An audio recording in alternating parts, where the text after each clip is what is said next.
Call the meeting to order. Your Worship. First item are adoption of the minutes of the Finance Standing Committee meeting held Tuesday, November 12th, 2013. The recommendation is that the committee approve those minutes. Move. Second. All in favor? Opposed? Carried unanimously. Second item are minutes of the Finance Standing Committee meeting held November 13, 2013. The recommendation is that the committee approve those minutes. So moved. Second. All in favor? Opposed? Carried unanimously.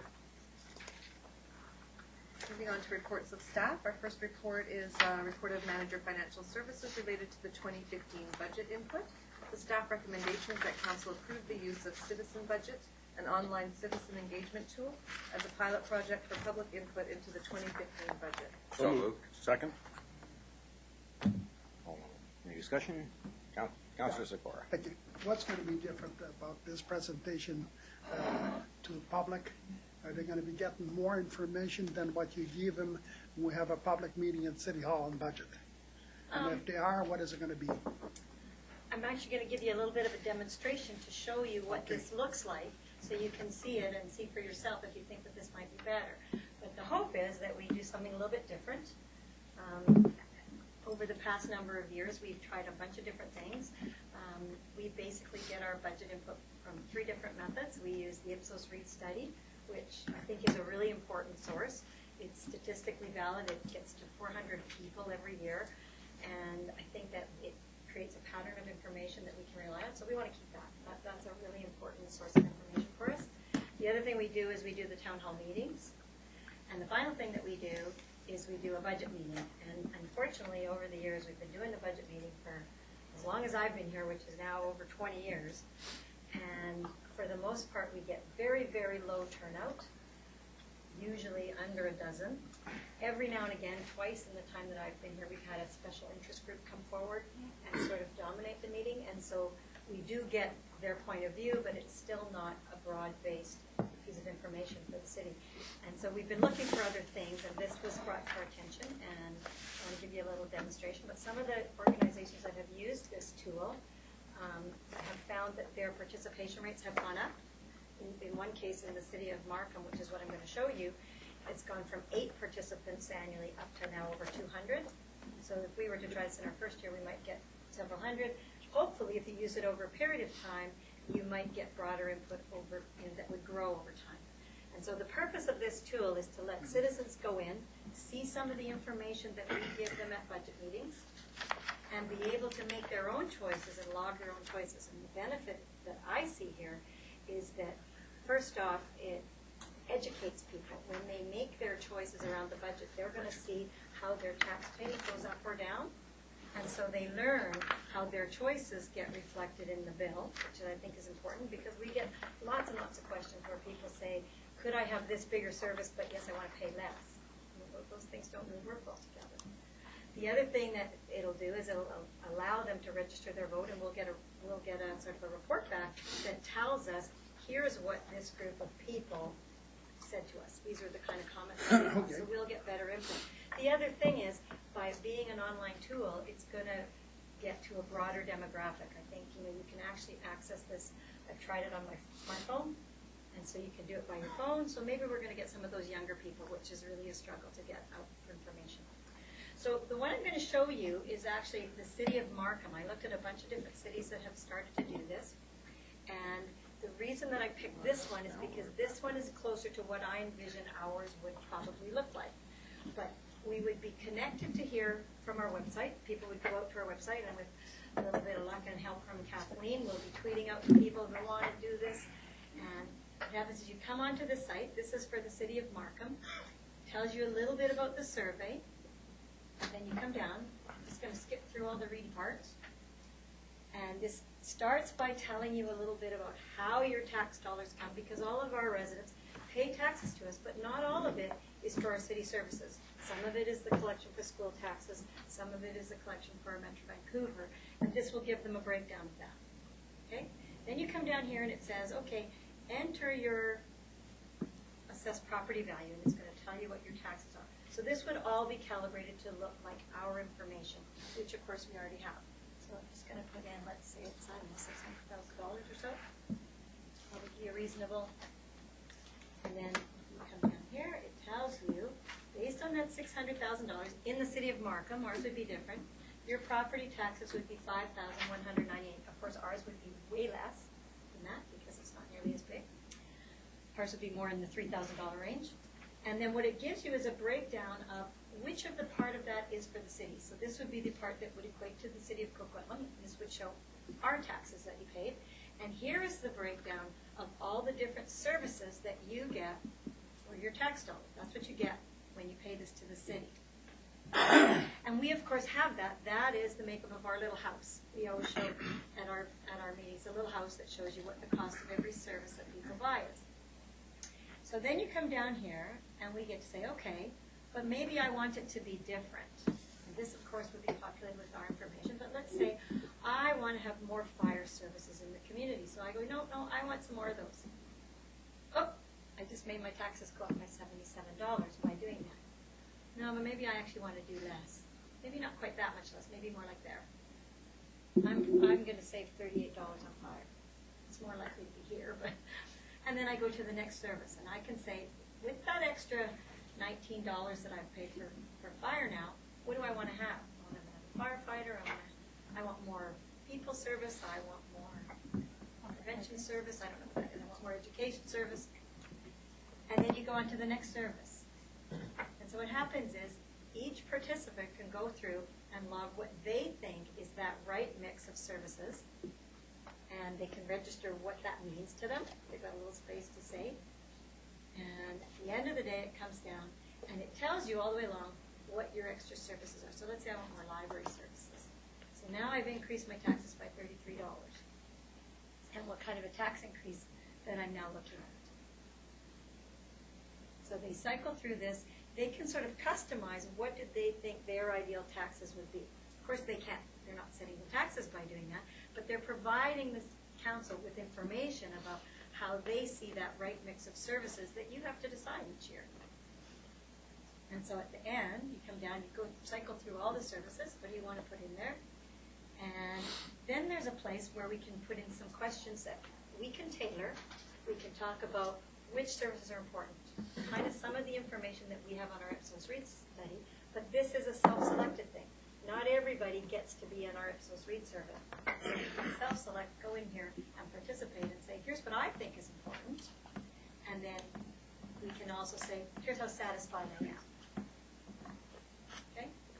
I like it. And at the end of the day, each person, when they hit submit, their vote and how they see the ideal taxes being set up gets tabulated, and we get a report that says, you know what, 50% of the people who did this say we want more police services or we want more recreation service.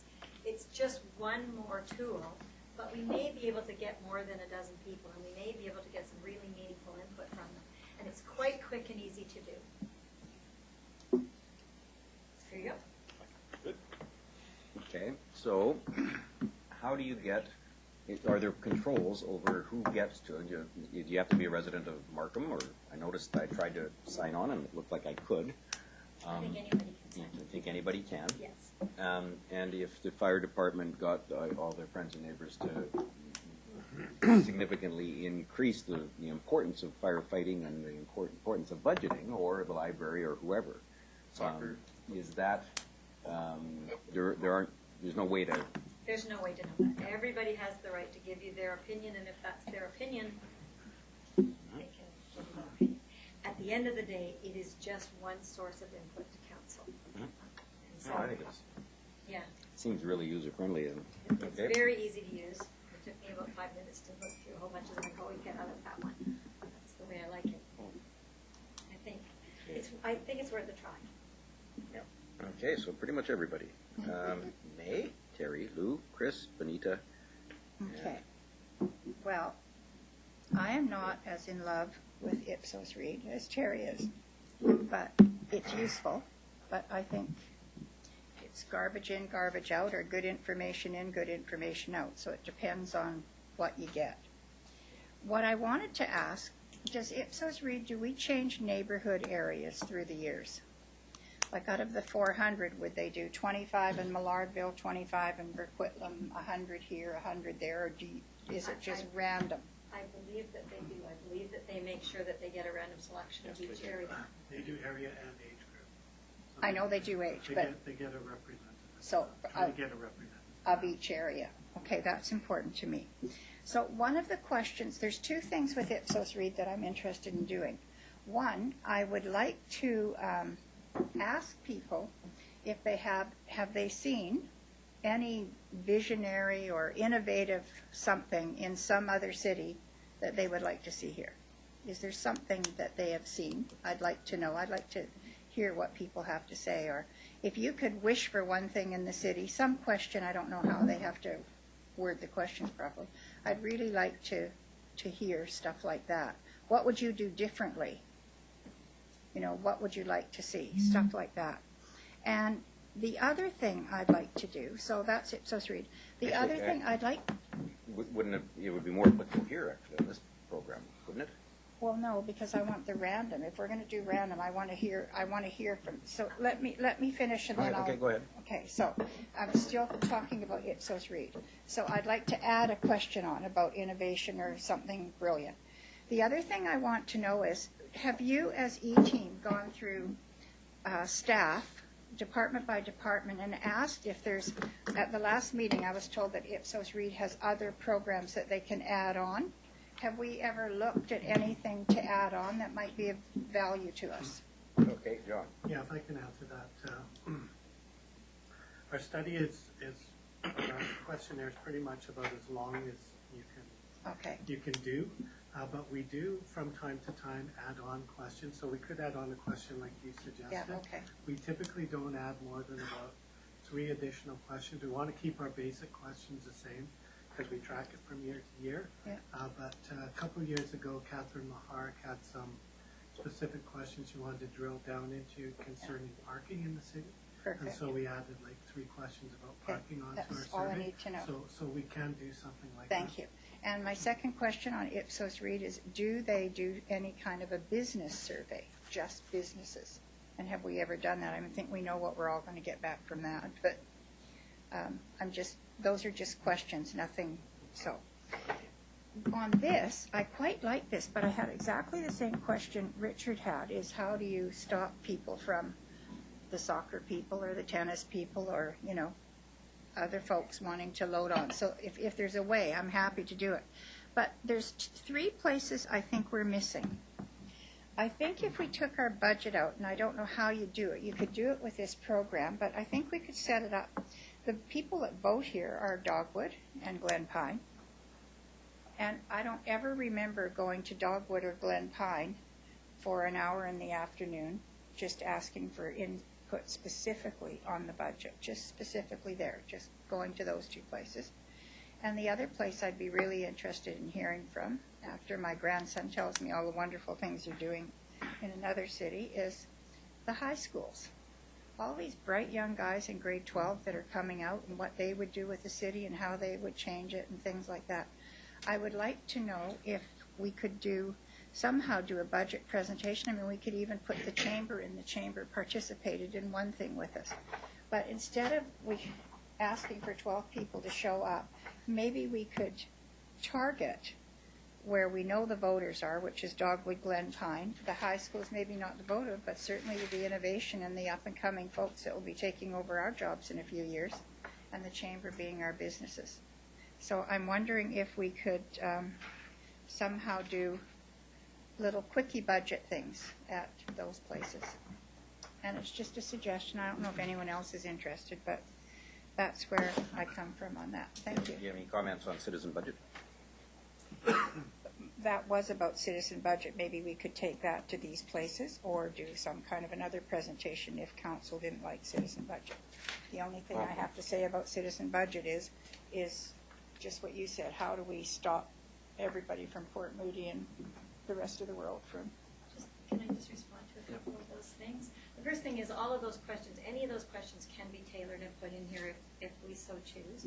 You probably could put in a question about the contact information that asked, were they affiliated with any of our groups? I'm not sure that Say we really no. want to do that, but you could. The other thing you could do, one of the things we're trying to get away from doing is there's a lot of work goes into those budget meetings for very little do target certain different groups, like Dogwood and Glen Pine, to try and get them out to the meetings, and it doesn't seem to work. So what we could try doing is, if we're using this instead, we could try the advertisement going out, like the younger people pay attention to Facebook and Twitter and things like that.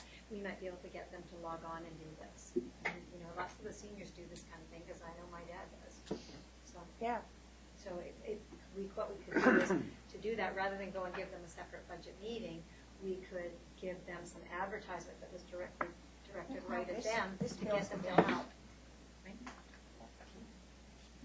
To the comment about how we could limit one specific demographic or people outside of Coquitlam weighing in on this, I'd have to look into this one, but I know that some of the other online engagement tools I've been looking at, not everybody's going to feel comfortable giving their full contact information, but we could require their postal code, which would then allow us to see what comments are coming from what neighborhood. So that's something we can That's see a good for this idea. program. Because I wouldn't want to They give had my it here. name. Actually, you know what, it does have It the did have that here. I postal looked. I saw this one had it. code. Yeah, it does have the postal code The mark right of there, one and it's day. required.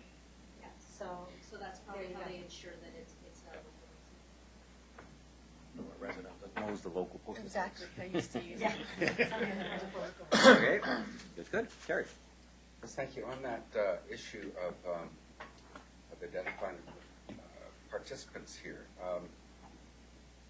we will know when they're doing this online what the IP address of the computer is, and we could use that to verify that they've told us the truth, that they do live in Coquitlam or not.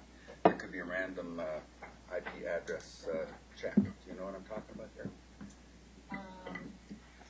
I assume that can, but you know, I don't have to ask IT Yeah. that one. They might be doing it for And work. I don't know if that's really a very nice thing to do, because. I mean, if your ISP is, say, a Surrey-based company, I mean, I'm not that much worried that someone in Langley is going to try and influence our budget inadvertent, or rather maliciously even, because I can't imagine why they would do that. I think my concern was more that, and we saw it at the public consultations, where suddenly the library board came in, and 7 of them, and surprise of surprise, the highest priority spending that they had was library services.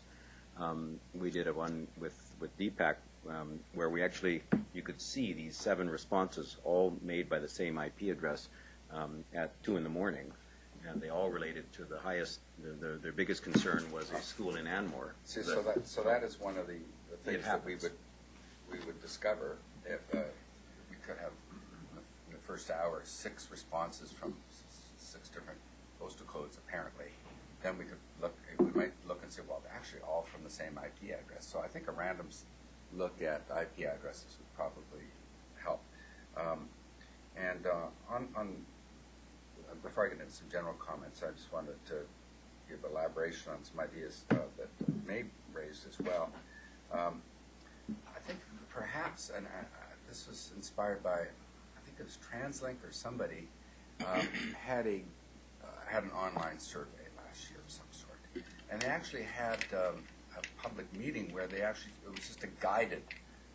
Here we're here for this hour and a half in this room in the Coquitlam Public Library to help to encourage you to fill out this form that's online. You could have done it at home, but we're going to just be here to guide you and encourage you. And so that's a possibility that you might look at in a place like a community center, a seniors pavilion, or something like that, or indeed at the library. It could be advertised that, or maybe on one day or 2 days or something like that. Just it's a little extra staff time, of course, but it might be.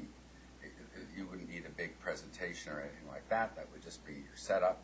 You've got 2 or 3 computers ready to go there, and we can help you with this thing as an encouragement. That's just a possibility. So I'm generally quite in favor of this. I'm reminded of the expression about our legal system. For justice to be done, it has to be seen to be done, and for us to have input.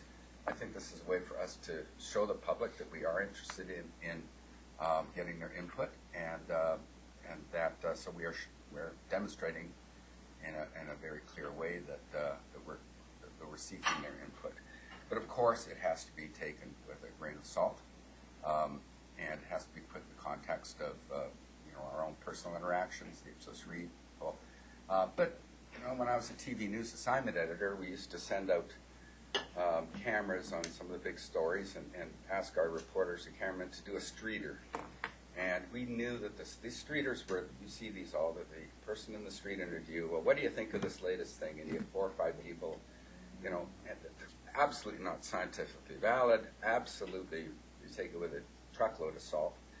But it just kind of captures a bit of the mood of what's going on out there, because if you bump into half a dozen people all saying exactly the same thing, then you kind of get an idea, well, maybe there's something out there in the zeitgeist that's changed or that's important. So I look at this in that same light. It's kind of obviously very non-scientific, but it'll give you a bit of a feeling. It will also it also strengthens the whole move that we have towards citizen engagement, doing it in different ways as well. Certainly at the E-Town Hall meeting we had, this is kind of in the same sort of way. A question regarding that, will there still be possibilities for citizens to give us their input to the budget? Will there be a budget presentation or documents on our website that people can look at and then just send us an email without going through this? We're envisioning that. We were envisioning not doing that because it doesn't really get us very much. So it was actually, unfortunately, the first thing that was recommended to stop doing this was actually that budget meeting, because we do a lot of work. Yeah, not a budget meeting, just a document of some sort. We could prepare that. And this will be linked to our website, so this is pretty educational because it walks you through what are those services you get and what is your cost at your level. So I'm thinking this does more of the education than the broader big picture. For a lot of people, when you start talking to them about a budget, and it's, hundreds of millions of dollars, it's quite mind-boggling for them. When you break it down and you give it to them by services and what they pay for, it's a lot more meaningful to them. Okay. And so I'm thinking this is actually better information. Yeah. Okay. Yeah. So in general then, it's a simple kind of a way, and it's not an exhaustive one to get public input, but it's very direct, straightforward, it's easy to understand and easy to use. So I think we should proceed. Thank you. Good work. Thank you. Yeah, thank you. Since Ipsos Reid has come to the City Hall, we seem to treat it like a Bible. Well, a bunch of crap. That's what it is.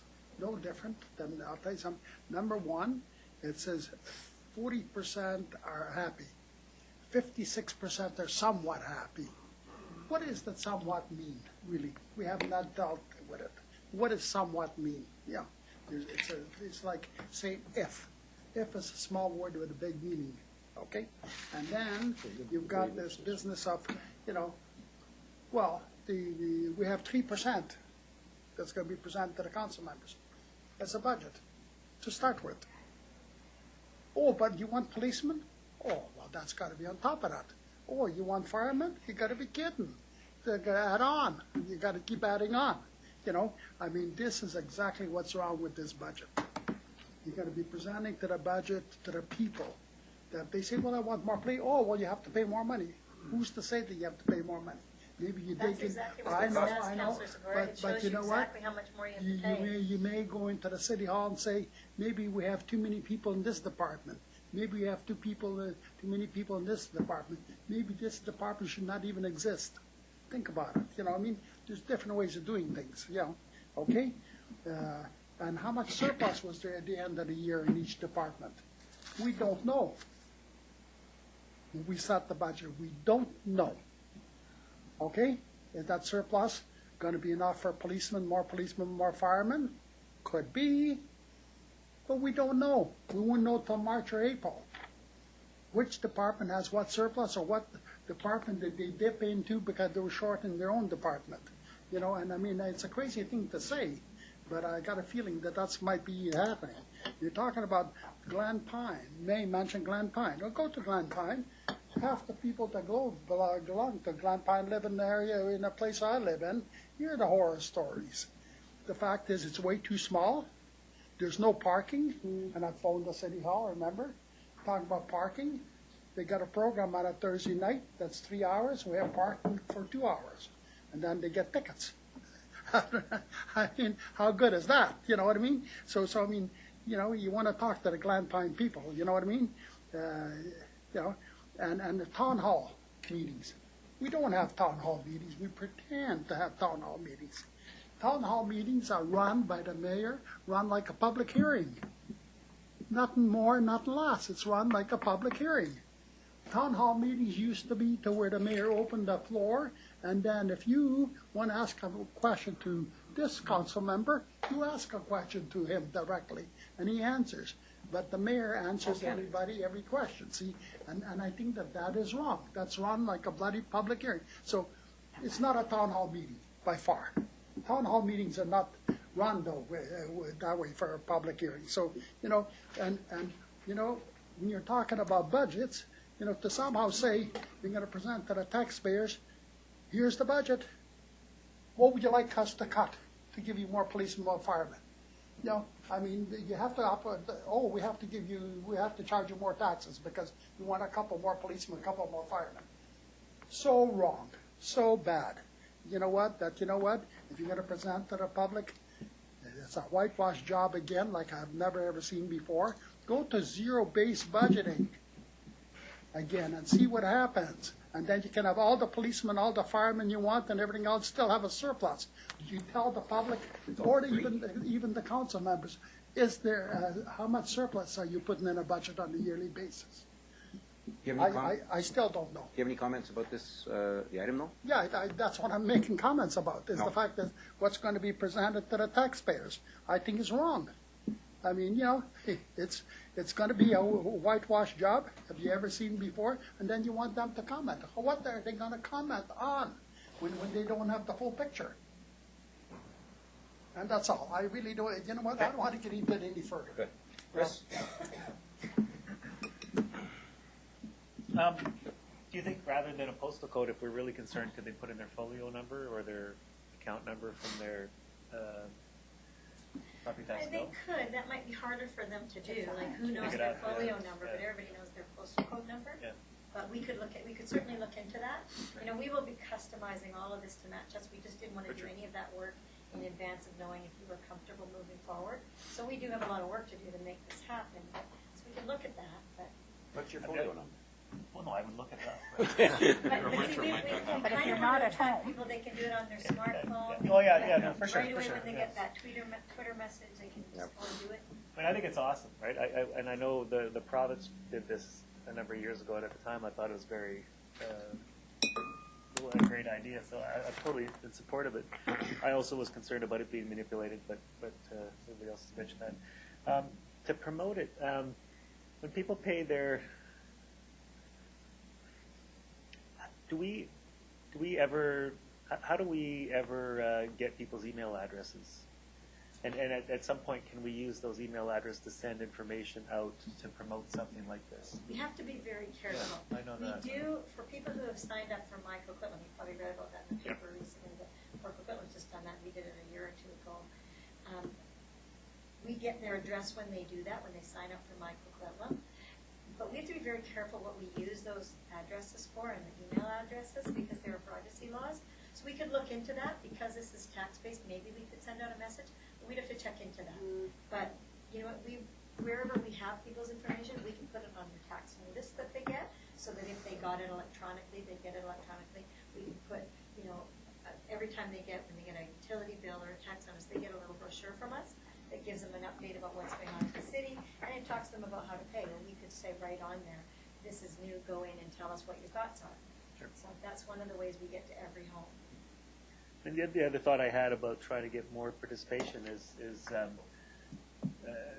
sort of like what Terry was saying in terms of going to Glen Pine with a laptop or something, right? But any kind of events that we have around the budget consultation time, you know, having a an opportunity for people, trying to draw people in and say, hey, do you have 5 minutes to do this little budget survey thing? You know, we could do that. We could actually have somebody sitting out, if we've got this up and running in time for taxes, we could have somebody sitting with a laptop out here, and as people came in, if they wanted to, we could walk them through, we could go and take an afternoon. I'm sure Arlene and I could go and sit over at Pine for an afternoon and up at Dogwood for an afternoon. And I'm sure Kathleen would help us to advertise that. Yeah. Weekend for happy hour. Yeah. Tell people, then we definitely volunteer to go. Well, and I was even thinking I would be willing to go door to door with an iPad, just, saying, hey, we're trying to get some information. Are you interested in being part of this? And no, I think it's great. Thanks. Good. Bonita. Okay, so in the interest of continuous improvement, we know the budget meeting is not working. So if it's not working, let's try something new. So I am totally behind this. Wanted to mention that I'm not concerned at all about abuse of the system. There's exceptions that can be coded in there where they see the same IP come up a number of times. They can send notices up. I'm sure they have all that functionality put in there. So I think it's really good. The two things that pop out at me is as an analyst, I'm looking at what does the back end look like? What does the data look like when it comes out? So how do they aggregate that data? What if we get 1,000 or 5,000? I know with the Ipsos read, they look at the demographic profiles and they know what percentage they need and they can weight each answer based on what they need. Here, I'm not sure that they have that weighting behind the scenes and those sort of things. So I'm just wondering, how would they aggregate it and how does it not get overwhelming to us on the back end? I think we get summary reports. I think we get all the data. Yeah. So we can do what we want with all the data, but I do think we get summary reports that tell us here are, how many people went up, how many people went down, and by age group. If that's what we ask. We have to make sure that we customize it in a way that will work for us, right? Based on this, you can get information by age category because you've asked for that. We may or may not choose to ask for that. I think we should. I think that's really interesting. And we will get summary reports based on what we ask for. That's great. So that leads into my next question is what other demographic information can we collect? Because I saw they had age and gender there, but are there options for us to collect more demographic information? I think we can collect anything we want as long as it fits within the privacy rules. We can ask. People will, it's their choice whether or not. You notice that down here, the only thing that's a required field is the postal code. So some people might not want to tell you who they are. They might have really harsh comments and, be blistering and they don't want to put their name on that. So, it depends on what you put out there. One of the things that I learned since I wrote this report, actually, is that there is a discount if we commit to do it for 3 years. And my suggestion would be that we do a pilot of the 3 years because I think that what will happen is you do this once and you'll learn a lot from when you do it the first time. You'll see what you get back. Until you actually get a bunch of data back, you really don't know, oh, gee, we should have done something slightly differently. We could have got a little bit better information. Chances are this is one of those things that maybe committing for 1 year is more than we would want. Yeah. On the back there's my population. Do it a couple of years because you probably will get better as you, like everything, you get better as you do it. And you learn and you pick it. Yeah, and it's a little bit cheaper. It's actually very inexpensive. So, it's worth a shot. If we decide it doesn't work, we can go back to hosting a budget. My next question was just about the benchmarks. Have they offered up that they could give us regional data or provincial data or even national data just so we can compare? I know the questions I don't know the answer to that question, but I can certainly look into it. I do know that most of the cities that are using this right now are back east. This is a Montreal-based company. It's a non-profit company that's interested in getting public engagement in democracy. And so it's most of the cities that have it are back east. There are a few sort of filtering west, though, because Regina has now signed up, so has Edmonton, and apparently Victoria is in the same process we are, just talking to them. I saw language. So I think over time, you're probably going to be able to do that, but this is relatively new. So the amount of really good comparison we're able to get with similar kinds of municipalities to us, it's probably limited at the beginning, but over time, it's just like Ipsos read. The longer you kind of participate in this, the more you get trends that really do tell you something. Whatever you get in any 1 year, that's interesting information, but it's really the trend that's the value. Yes. And so in this case, over time, as more cities come in, there'll be a lot more ability to do that. In the short term, it's probably limited. And then I just wanted to touch on the Ipsos read, because we did talk about it Monday too, that we have varying opinions, but I think the larger sample, where I'm headed, and just want to throw it out there, is if we go on a longer cycle where we did it maybe every 2 years, we could have a larger sample and we could do more deep digging into the neighborhood. Because one of the things I would like to see on the Ipsos read survey is not a flat number of satisfaction, but maybe by neighborhood. Maybe this neighborhood is more satisfied than that neighborhood, and with the size of our current sample, it's just not feasible to do that. It wouldn't be statistically correct. So it would be my preference to discuss the idea of doing it every other year to increase the size of the sample so that we could dig deeper by neighborhood or even other demographic things that we collect. I know May's interested in age groups. We could do more digging. So that's my thought, and it just might be time to reevaluate the survey. I realize as soon as you make changes, even to Mr. DeMont's point, even if we make it from a 12-minute survey to a 15-minute survey, all of a sudden you've changed the outcome. So maybe it's time to really evaluate if we can start collecting our trend again from now, and that's it. Okay. Keeping in mind that the comparability, I guess, of these results would depend on the exactness of the same question.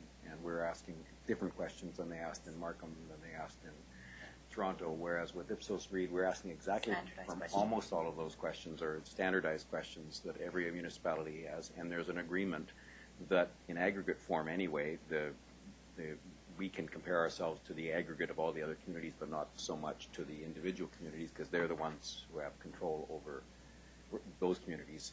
And so the question that May just asked is, to what extent is this company limited in the same way that Ipsos Reid limits their use of the Information aggregate collected. information of other municipalities?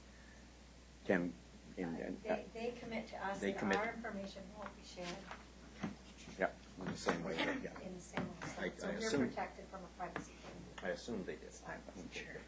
Okay. Greg. Is this online all year round, or is it just budget time? I would think that we would pick a period of time, because you can't sort of, I guess you could leave it up, but I think you really want to put it up, not for a week or two, I think you maybe want to put it up for a month or 6 weeks, because you want to have an advertising campaign around it. Right. So you want to draw attention to it. If you leave it up all the time, it kind of gets lost. It's I was just better, curious, I think, because we that had we logged into the Markham one. I'm just wondering, are they in budget process, or did we just pick Yeah, names? actually, I had to ask around to who would have it up and running. Most places don't have it up all year round. They have it up for a period I of went to a time. couple I couldn't find out, so I assumed it was just budget time, which makes sense. I mean, I like it. I mean, certainly we haven't seen the response from the public to come up to the budget meeting. In fact, we haven't even seen them come up when we have our finance meeting. That's really disappointing. So I think if this brings and encourages public engagement, then I think we've achieved one of our goals. To me, this is not so much about getting information, but it's also about a chance to educate people on the budget process. So for me, this is as much about educating people so that they see, oh yeah, when I make this change, this is how it happens. Not so much what the change is, but that they learn what the process is. Because we often hear, oh, well, why'd you do this, why you do that? And I think this is our chance to actually educate. So I think that's one of the key tools that I wouldn't want to lose during this.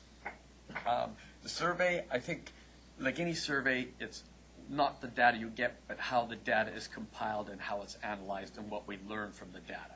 So I think it's easy to look on a survey and sort of say, oh yeah, 50% of the people want more firefighters and 50% of the people want less taxes. Well, we haven't learned anything other than that maybe they want us to cut something else, not firefighters. So I mean, it's very difficult to do this. I think the price is good, but I don't know if we're going to get any analysis out of this, or if we're just going to get, this is the survey and this is the numbers. So the benefit to the Ipsos Reid is that we have that comparison with our neighbors or across Canada, or however we do it. We have an idea as how we're comparing. With this, how much have we learned? The other thing is that I think that we want to make sure that we don't let it get, I don't want to say hijacked, but we don't want to get it influenced. The advantage to a public meeting is that and we've had public meetings where we've had a group with a particular point of view come out, it's clearly identified in our minds when that group is speaking where they're coming from. The challenge here is the anonymity that goes with this. If it's anonymous, we don't know if there's a group that are trying to make a specific point. And that can be reflected in the numbers. Hopefully, if the usage is wide enough, that will be just absorbed into the shared numbers. But there is the potential for a specific group to try to make a specific point. And I think that when Ipsos Reid or somebody else goes out and does a survey, it's a phone out rather than a phone in, so the potential to do that isn't as great. But there's also checks and balances built into the way the questions are asked, the types of questions. My understanding of polling is that you can look at a polling, you can sort of say if the person is actually online, because certain questions they should answer the same way, and if they don't, that tells you there's something skewy with that result. I don't know that we have those checks and balances built into this. So to me, it's just one more tool in the toolbox. I think that it's important that people realize that it is just a survey. It's not a referendum. It's not a vote. We're not going to say, like everybody, vote for this, and that's what the council is going to do. I think we have to, when we present this, say it's just a survey. But it's also a chance for you to learn about the process. And I think if we keep that in mind, it's a survey and it's a chance to educate, then we've achieved our goal. But beyond that, I think there's so many other things that we have to look at and consider. I think those are all really good points, and I think that the thing to keep in mind is we have this statistically valid survey that we do through Ipsos Reid. This is meant not to replace that, not to replace those town hall meetings where you get to see people and they come out and speak. It's meant to replace that one meeting that doesn't function very well for us, and the information you're going to get from this is going to be a lot more extensive and a lot better than what you get from that public budget meeting. And it is important to have a self-selecting mechanism, because the really valuable information we get really does come from Ipsos Reid, but people don't get to choose whether they're part of that or not. This is an option where they can choose to have their voice be heard, and it's only meant to replace that one meeting. Right? So And I think that you'll get at least as good information as you. I think we'll get more, because we haven't, some of these meetings we haven't gained a lot of information. So I think this is great, and I think it encourages engagement. I'm all for it. Thank you. Brent? Oh, thank you. Well, I like this project. I think we have to realize that it's another information piece for council when they make their decisions, and it's a way for the public to provide us with a piece of information. It's not a statistically valid type of information, but it's to get a feel of certain things, because it's at the end of the day is what council is just taking in information to help with its decisions on how it prioritizes its needs within the budget and moving forward. And that's why we're elected to make the more detailed decisions in that regard. I like the tool, and I think you have to, I think as Craig pointed, you have to break it down for what it is. It's another tool of information. I know that I've been on council. We have not gotten great turnouts to meetings. And a lot of times when you look at our Ipsos Reid, the satisfaction of people is, for if people are satisfied, you'll have less civic engagement in the budget because they're happy with what's going on. So you won't get that. If the things are going bad like after 2000, you get a higher bit of people coming out because they're more concerned about it. But people are a busy lifestyle, and civic government doesn't raise high on their attitudes. But I think this one here, being that it can be done through the internet, it can be done off their phone, it gives an opportunity for them to give that quick snapshot of information. But I do think it's really important to limit to like a month period of the budget, because then it focuses that time on that idea and advertiser on to really specific. To leave it there through a whole year, you can then really start to get manipulation of the information. But I like it. And once again, going to different groups for budget, like the Dogwood, you have to realize that you're going to get a specific slant. To any group where you go to school, you're going to get a specific slant to how that information and what their wants are. So that's another filter that council has to understand where that information comes from and the way it is. The other thing is, I would assume, like I looked at this, for us would be about $6,000 a year to use the program. So I would agree to go on a 3-year program. So I think you have to look at over a 3-year trial period. I think you get 15% discount. Yeah, $5,000. And I think this is still a lot less costly than it is to have all our staff and times that we do our actual budget meetings. So if we're looking for a cost, this is a far more effective way of doing it. Oh, except for no excluded staff, so. Oh, it still costs. It still costs. And there's preparation time and everything for that, right? That's true. So when you add that all. There will be preparation time for this, though. Yes. I understand that there is a bunch of work that goes into the background of this.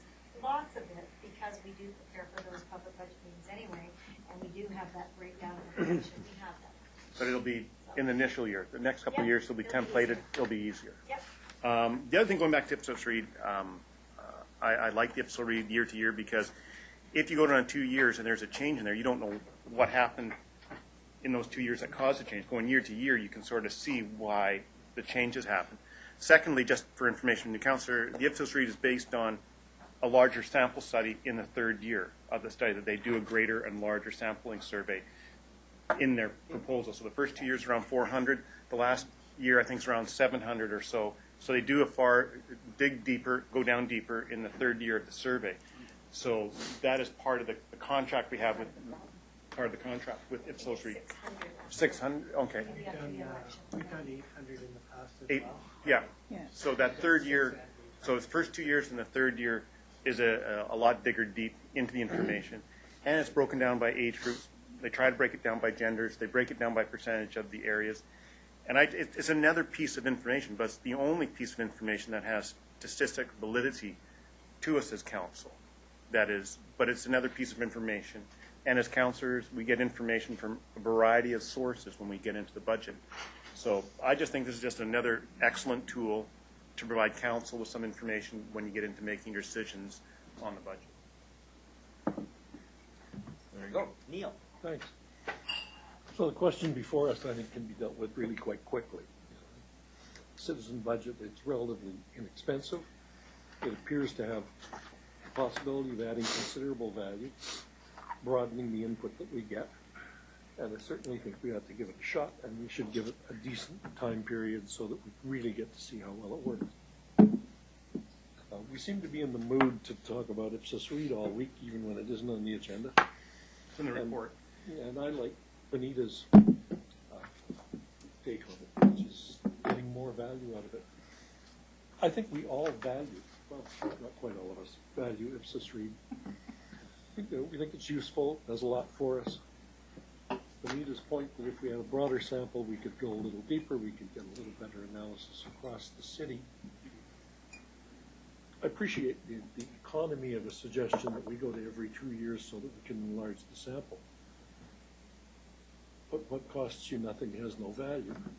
And I'd like to see a proposal from staff that talks about what it would cost us on an annual basis to increase that sample and get that broader reading of across the city. If we think it's valuable, then we should make the best use of it that we can. Thanks. Good point. May. It's just a comment, but many years ago, when Sheena came on board with us, and I guess after I came back from down south, we started with the little house, and that was the most popular thing. And when I go out as a realtor into houses, people always look at, their taxes, and they all love the little house because it actually makes sense to them. They take this huge amount of money they pay every year to the city for God knows what, according to them, and then they look at the little house, and at least they get an idea of where the money goes. Used to be broken down. Oh, you got it there? Well, it's not the little house, but we could see if we could put ours in a little house. But basically, it's that high. Yeah, but the little house was so important, and it was so easy then to talk about taxes. So the biggest thing coming out of this, no matter what statistics we get back, is actually public awareness.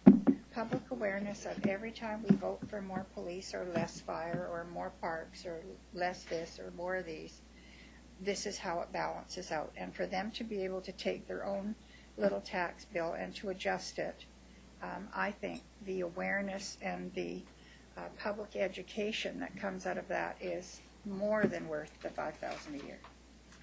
That's all I want to say. Okay. And Terry. Yeah, actually, a very similar final comment to what May just made. Regardless of the specific information we get back from here, the very act of us asking the public for this sort of feedback on a broad basis will actually lead to increased citizen satisfaction, I think. And people will feel a little more valued. Okay, we're taking this effort to reach out to them, not sitting back and waiting for them to come to us, but actually saying, here, it's really easy for you guys to do this now. And even if they don't participate, they will know that they're able to do that, and that I think people will feel a little more valued that way. Yeah, I do too. And the next year, if their neighbors have done it, they'll want to do it. Right. That's- Exactly. Great. There's one, okay, sorry, I'll go to Brent first. Just on May's idea, I like what you're saying, and what I like, though, is if you can put it on the computer, is the static display that during the Welcome to Coquitlam event, and you use for your finance department, that thing on it, because what it does, it shows the police car, it gives a display. It's more than just a house, and you could put that on the computer and show that. Because when we have Welcome to Coquitlam, and we have that out there, and people look at that static display, and they see all the different things visually in front of them. And so I'm just taking on your main. Exactly. Yeah, We're I all on the really, same page. I'm just getting that different, yeah. What you can do is you can have the pictures in here be little fire trucks and. But like that overall picture, when you get that overall thing and people looked at it, it gave them a better understanding of where all their money's going. It really works well with Welcome to Coquitlam. At some events, we should have more events. It really does give people an idea. The comment I was going to make was it might be possible actually to use the abuse of the system productively in getting more. I would love to see us, so for example, you have a little section on Parks and Rec, and do you think Parks and Rec needs more funding or less or that thing? And same thing with arts and culture. In both of those sections, it might be possible to then ask one supplementary one, which of the following ones, you can name up to 4, do you support?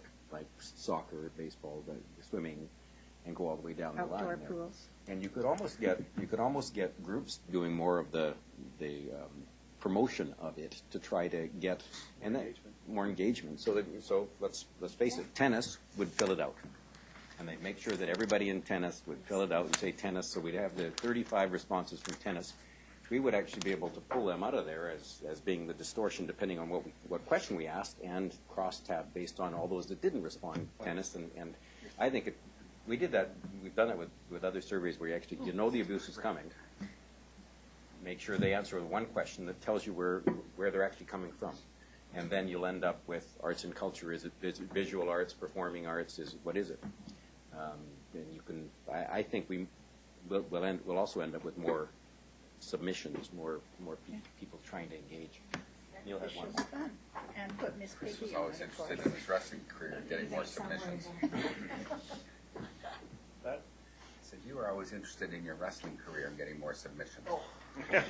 Oh. You could put the Miss Piggy around the Neil? zip code. Good luck with that. It's never a good day at council. I'll unless pin I that can one on organize you. it. I think this has What been, did you Save hear, our, Sarah? our piggies actually for the inside meetings. Okay. so having been given the floor, Sorry. About a minute and a half ago. I thought you were down to the count. I'm sorry. Who's next? no, He tried to give you the floor. oh dear.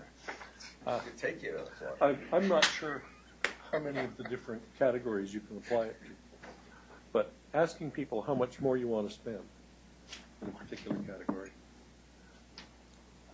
And get a lot better solution if you say, how many cops? Yeah, I've been thinking Hours about of that, ice time, because but, what- but it's challenging in a lot of the other areas. But Yeah. wherever we can, if you could relate it to what you really want, Yes. not to how many dollars you want to spend. Yeah, So what would it happen, would be please? easy to determine what one additional police officer would be per house. We could figure that out. And so we could put, just hint, one more police officer would be this much, one more firefighter Yeah, would be that sure. much. Just, you can't make that be perfect. No. At one more sports field, what would that be? That's Approximate. a one-time Yeah. construction. Yeah, What do you put in there? Do you have any costs with the capital? Yeah. It's tougher, but we that's can a put a good few point. things in there to make it be Yeah. a little more meaningful. Well, certainly on the police, the fire, you could get the $5 a house Yeah. kind of a fire. Yeah, I'll take The 3. challenge is to not make it, if $15, what a deal. if for every question you then have a series of other questions Oh, that you says, appreciate which that. state do you belong to, or which kind of art do you like? You risk getting it to be too long. There's a real balance Yeah. between We've been in the this right meeting length too so long. that people will participate, and too long, and then they opt out. And you risk people like May considering it a shopping list. The deal is we want more participation, and we'll learn as we go. So my real anticipation is the first year will be a bit of a learning exercise, and hopefully we'll do better the second year, and even better the third year. And it'll be so wonderful, we'll do it from here on. This will be fun. Good. Okay. Another disaster in the Okay. meeting. No, Seconded. no, it's not disastrous. Yes. It's going to be fun. The motion is approval of the Yeah. draft 3-year. I Yes. suspect as laid out here. For discussion, all in favor? All opposed? The motion carries. No talking on the next We item. get to the next item. The Government Finance Officers Association have once again written me to tell me about how wonderful Sheena is and her team. The Canadian Award for Financial Reporting Achievement to Financial Services, City of Coquitlam, British Columbia. Wow. Dated January 10th, 2014. We already presented it to her once with fanfare and umbrellas and ribbons and stuff like that. Timing I is knew it was everything. coming. Ah. Yes, I know. The timing was very Here, good. just- Did you know? That's Did you know? right. The truth is, the thanks really goes to the whole team. That this is certainly not my doing. There's a whole lot of teamwork that goes. But this is the award that comes for our annual report, that lovely document we get. We also get one for the budget report, which is kind of nice, and that one's really written. Excellent. Congratulations. Congratulations. Way to go, ladies Outstanding. Gentlemen. And gentlemen. And gentlemen. and gentlemen. Gary. And Gary. Yes, we're going to bring Gary up here now. Or man, rather. Ladies Yes. and man. Yes. You can't forget about Gary. We just recently got a new male in our department. so You're under we rep- have two. Really? Oh, you have two now? We do. We have you know the purchasing position that you approved in 2013? He hired a young man. Whoa. Whoa. Quite well. Good. We like him very More much. tokenism. Sorry, you hired a man as Really hard. you hired a man as professional shopper. Professional shopping. Yes, we Safer did. that way. Because, you know, some of the things we have to shop for men are a little different. Anyway, I don't And Gary's know if not alone everybody- anor. I don't know if everybody here has met Gary Jackson. Gary Jackson is our... Yes, so yes. Well, most people have. We've met Maybe not. Manages our revenue services and does all of the things like investing, which is why he's here right now. And that leads to our next item, the Indeed, investment indeed. policy. The recommendation is that council approve the updated City of Coquitlam investment plan. So moved. Second. Brent and Terry, discussion. Terry. Yes, thank you. Oh, you're going to make a presentation first? I was just going to make the comment. Is that okay? Sure. And what I really wanted to bring up was this is largely a housekeeping issue. We have all these policies that say what we do and how we do it, and every so often we take a look at them and make sure that they're up to date. In this particular case, we haven't reviewed this policy since 2000. Not sure where the last 13 years went. But when we looked at it, we did two things. We compared how our policy looks to other jurisdictions' policies, and one of the things we found there was very, very similar. We also looked at how are we doing to our policy, and we did find that we had outgrown our policy, to be perfectly truthful, and so we were actually offside our own policy because we'd outgrown it. So there are two major changes in this policy. Mostly it's the same as it's always been. We still value the same things, taking care of our principal, diversification, all those things that we hope for in policy. But we've made two changes, and I just wanted to walk through what those were. The first thing was we used to have set limits of what you could invest in and where they had to be and what numbers they were. Now we've made them percentages, so we can't outgrow them again. It's just a more practical way to do that. The other thing that we did is we sort of changed our policy from rules to be guidelines, because the practical reality of our situation is that from time to time, we end up being in a situation where it's very difficult for us to perfectly comply with these guidelines. And that's because of the way our cash flow works. It's very, very difficult for both Gary and I to invest in something that is not the very best rate that we can get. And sometimes, because of the diversification rules, we find ourselves in a real quandary. And so what happens for the city, the nature of our cash flow is very peaky. We get almost all of our money on July 2nd. So we have all this money, and then it's got to carry us through for the year. And what happens is when we get all of our money, all of the other jurisdictions get all of their money too. So it's not always the best day to go out and get an investment. So sometimes the most practical thing to do is actually to park the money for just a little bit and wait till the rates shake out, or wait till if the best rate we're getting is in this place, maybe we've got a retirement coming up in a week or 2 weeks, and we could get a better rate. And so one of the reasons we found ourselves a little bit offside our own policy is because we just really struggle to not get the best rate, and sometimes the best rate means we've got a little too much in one place. And so what we've put in here is a little bit of an ability to have a variance. But we've also put a control around that. So that variance is, we're allowed to vary this policy, but in order to do that, we have to go to Pete and explain to him that this is a good idea and why. So that what you want to have in a policy is protection, that we can't have one of us running amok doing our own thing with the money. We don't want to have that, of course. But we do want to always be able to apply practical common sense to what we do, and we don't want to give up investment earnings if we can possibly avoid it. And sometimes for the sake of a week or a couple of days, gee whiz, the Royal Bank of Canada is not going to go under, we don't think, in the next week. Maybe this makes sense. So we've created a little bit of room for thought and variance, but a control in that we have to demonstrate that this is sensible. We're not just, that's what's in there. Hopefully that's understandable and helpful. You, Terry. Yes, thank you. And I'm in favor of this. It's good. One point of clarification and one little picky point to help people understand better. The picky point I'll get rid of right away.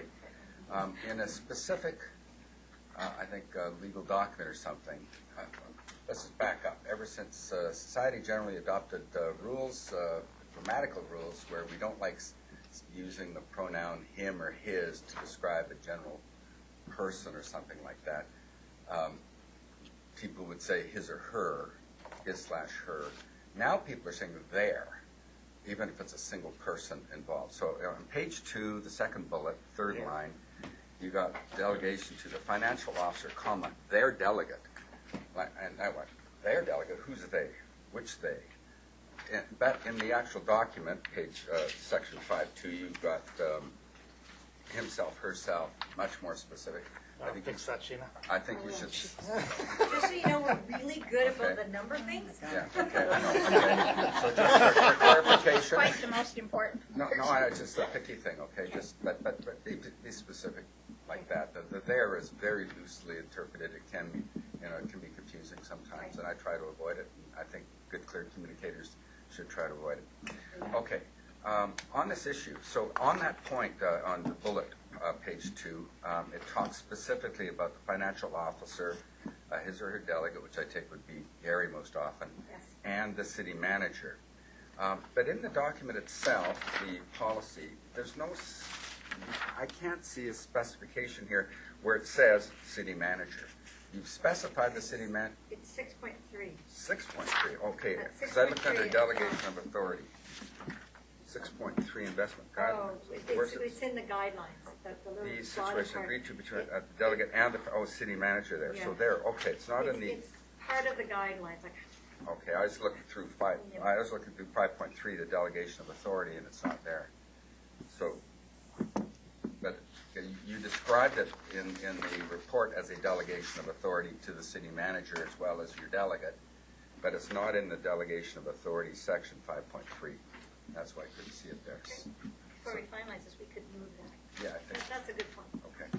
As opposed to the other one. Both good points. One's picky and one's substantive. I know. Okay. So As you said. that's right. I wasn't trying to exactly. And okay, so Yeah, the okay. Actually, Gary had a really good point here. yes. And his comment was, there is a distinction because Pete is not delegated to do the investments. That's right. He's delegated, we're saying that Can we approve. have to, Yeah. in doing our investments, when we have a variance from these guidelines, we have to make sure that we run it by him. He's sort of the control check to make sure that the two of us don't run amok. But he doesn't do the Okay, so investment. He so does actually, not do, he he's doesn't not have the part authority of to it. do the investments. Okay, so page 2 of the report doesn't actually say that that's a delegate. I just thought it was all the same sort. It says it doesn't say those are delegations. Should be reviewed by the state. But anyway, okay then. So the bylaw proposed policy is clear then. For okay, reflects. Now on the investment guidelines in the document 6.3. Percent investment, there's a column, percent investment limit by institution type. So what that means, if I understand it correctly, like, so the first one, you're allowed to, this would allow you to put up to 100% of your investment into the government of Canada or up to 50% into credit union, or is that what that means, that percentage? Well, I mean, the one column is how much you can put in by type. The easiest is major banks, right? Right. So we could invest all our money in banks, but we couldn't invest them all in the Royal banks. Right. We could have all of it in banks, Okay. but some of it would be Royal, some of it would be. Okay, so Scotia. going down that list to the 25%, you could put, you're allowed to put only 25% into the MFA security or something.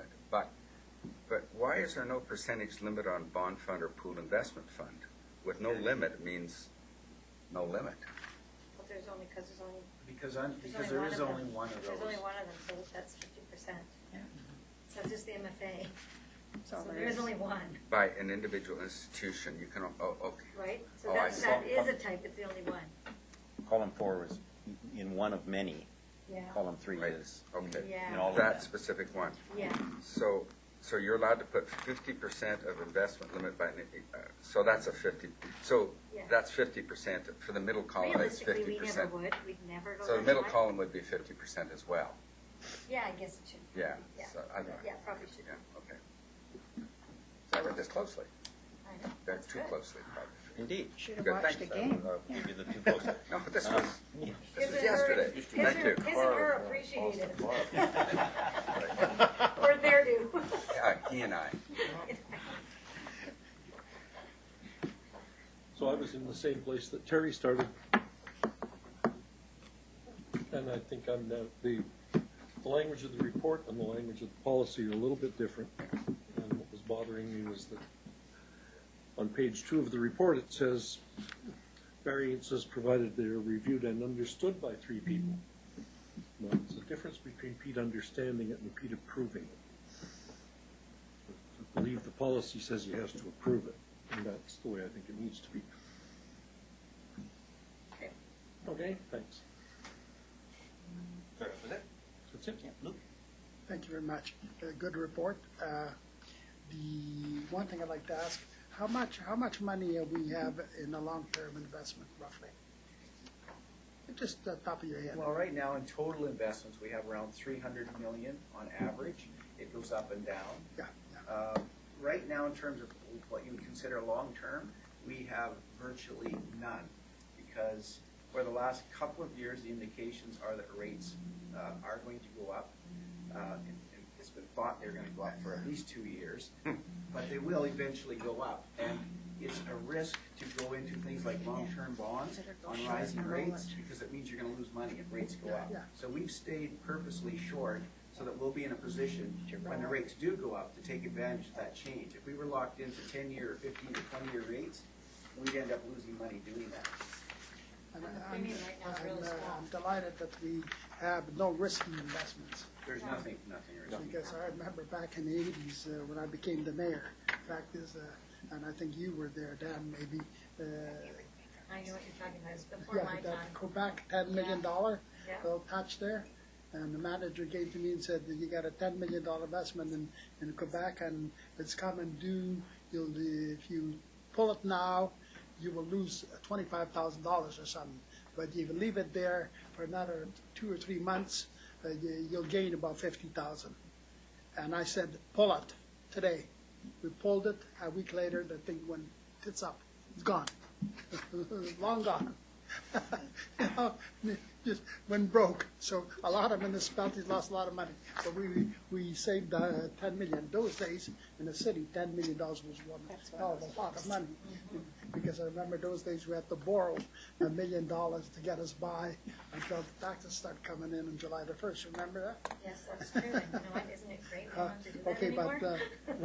but you know, I mean, you're not going to invest in the metro incinerator, are you? Nope. No, investments, no. Okay, thank you. Okay, moving to relevant questions. Chris? I shared Terry's concern about the him and her, so I'm glad Terry asked that. Oh, my gosh. Just kidding. I thought it was a really valid complaint. We're about to get bumped. I don't want the backhand of me. How do we use? I saw the name Scotiabank in here at some point. And that was the only institution name I saw. Is that our primary? That's our banker. And how long have we used Scotiabank for? Chair. We're in our, yeah, I believe we're in our 7th year with them now. Like every 5 years, you kind of review the. Every 5 years we review it. We just did it like a year, Yeah, year and we a brought half a ago. report to council. But, you know, the Yeah, we truth did. is, in my time here, we've had 2 banks. We started with CIBC. It really, in theory, we go out and look at this every 5 years because we get into a 5-year agreement. But the truth is, the logistics of changing your bank, Huge. and all your system, Yeah. it's, you gotta be really unhappy with your bank or be getting a really great deal from some new bank to be worth that change. So we don't really do it very often, and we are very happy with Scotiabank right now.